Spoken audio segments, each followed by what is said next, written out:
So hello everyone, তোমরা সবাই কেমন আছো? আশা করি তোমরা সবাই খুব ভালো আছো আর আমরাও খুব ভালো আছি।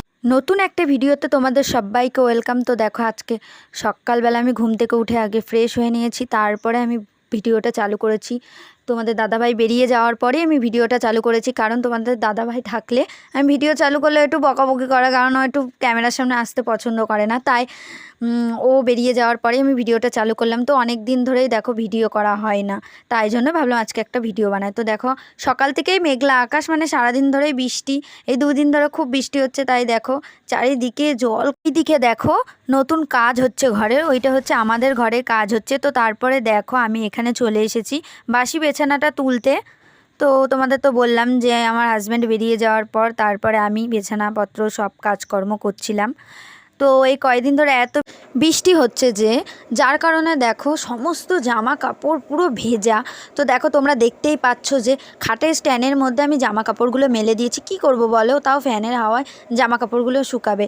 তোমরা অনেকেই জানো যে যাদের সমস্ত কাজ বাইরে করতে হয়, যে বৃষ্টির দিনে কাজকর্ম করতে কতটা কষ্ট হয়। কারণ বৃষ্টি পড়লে চারিদিকে কাজকর্ম করতে গেলে বাইরে ভিজে যেতে হয়, এদিকে একদিকে কাজ করতে গেলে আর একদিকে হয় না। তো যাই হোক, আমারও সেই রকমই অবস্থা হয়েছে, যার কারণে আমার অন্য দিনের তুলনায় আজকে বেশি লেট হয়ে গেছে সমস্ত কাজকর্ম সারতে।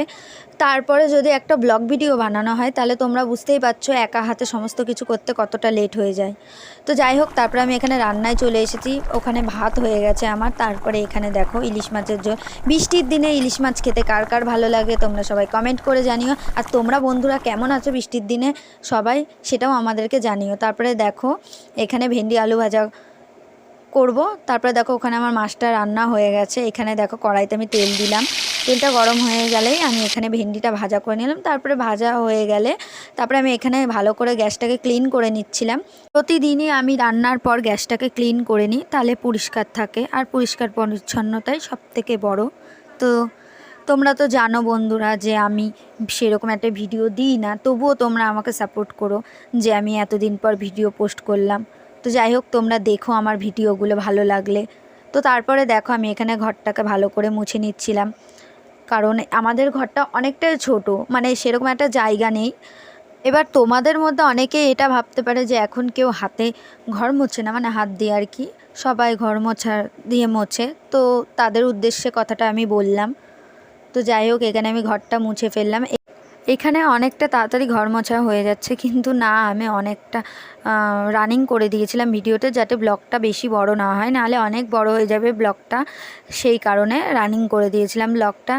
তো তার আগে আমি সমস্ত রান্নার বাসনগুলো ধুয়েও নিয়েছিলাম। তারপরে দেখো আমি এখানে ঠাকুরের বাসনগুলো ধুচ্ছিলাম। দেখো আমি এখানে কলে চলে এসেছি, ঠাকুরের বাসনগুলো মাজছিলাম পিতম্বরী দিয়ে। পিতম্বরী দিয়ে বাসন মাজলে খুব সুন্দর চকচক করে।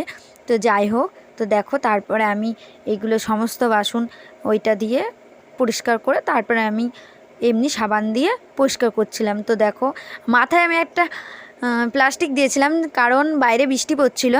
ওইটা দেওয়ার ফলে আমার মাথায় আর বৃষ্টি পড়ছিল না, কারণ আগের দিন সারাদিন আমি ভিজেছি বৃষ্টিতে, সেই কারণে আজকে মাথায় ওই প্লাস্টিকটা দিয়ে নিয়েছি। তোমরা আবার কেউ খারাপ ভেবো না প্লাস্টিকটা দিয়েছি বলে, অনেকে বলে না অনেক রকম কথা, তাই আমি আগের থেকে তোমাদেরকে বলে দিলাম। তো যাই হোক, এখানে আমার সমস্ত বাসন ধোয়া হয়ে গেছে ঠাকুরে। তারপর আমি এগুলো সব জল দিয়ে ধুয়ে নিচ্ছিলাম। তো তারপরে দেখো এখানে আমার একটা ফেস প্যাক বানাচ্ছিলাম, যেটা আমি রোজ মাখি মুখে। এখানে আমি কিছুটা কফি নিয়েছিলাম। তো তোমরা অনেকে ভাবতে পারো যে এইটুকু কেন ফেস প্যাকে দেবে, মানে কত অল্প, এরকম কিছু ভাবতে পারো। তো আমার মুখটা ছোট, তাই আমি এখানে অল্পই নিয়েছিলাম, যাতে এটা ডেলির আমি ইউজ করি, ডেলি আমি বানাই। তো যাই হোক, এখানে আমি কফি, তারপরে আমি এখানে অ্যালোভেরা জেল আর মধু অ্যাড করে দিয়েছিলাম। তারপর ওটাকে ভালো করে মিশিয়ে তারপর আমি মুখে অ্যাপ্লাই করেছিলাম। তো দেখো এইটা তোমরা ইউজ করতে পারো, খুব ভালো একটা রেজাল্ট দেয়। তো তোমরা একটু পরেই দেখতে পারবে আমি স্নান করে আসলে যে কীরকম সুন্দর মুখটা গ্লো করে।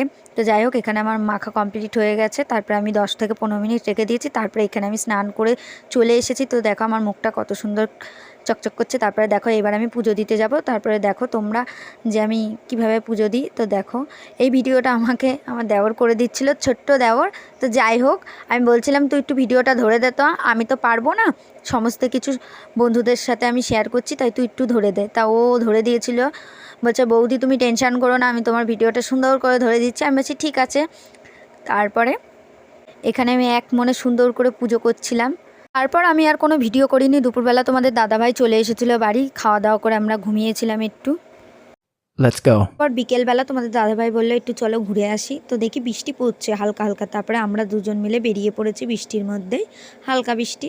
তারপরে আমরা আসার পথে না খুব বৃষ্টি পড়ছিল, যার কারণে আমরা পুরো ভিজে গেছিলাম। তো যাই হোক, আজকের মতো ভিডিওটা এখানেই শেষ করছি। তো ভিডিওটা ভালো লাগলে অবশ্যই কমেন্ট লাইক করো। তো আজকের মতো বাই বাই।